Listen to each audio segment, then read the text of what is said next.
What's an old gardener guy to do on a rainy Saturday?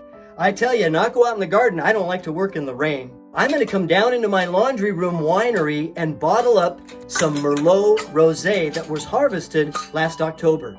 Going into the winery is one of Susie's quilts, and that has become our label, Red Quilt Wine, combining both of our passions, winemaking and quilting. So I want to show you how we bottle this Merlot Rosé. So come on, let's go. My very first Merlot was harvested in 2010. See the deep color? That's because it was fermented on skins.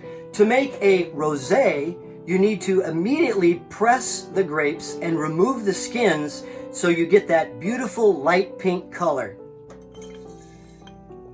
So the wine is fed into the bottle with gravity through a surgical tubing, and at the end of the tubing there's a little lever deal, so when you push down on it, out pops the wine, just like that, and it fills right up.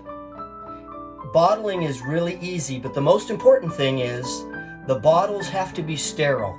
Everything in winemaking requires a lot of sterilization. And then I use this measuring cup just to top it off just a little bit, so that when I cork it and put the cork in, it sits just perfectly beneath the cork.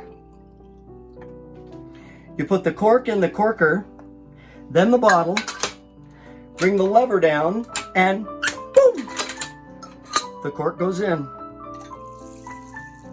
Oh boy, there it is, Merlot Rosé. Now, it was never introduced on oak, so it's very fruit forward. Slightly sweet, but very tasty.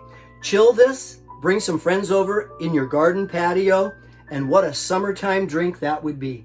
Merlot Rosé. Enjoy, bon appetit.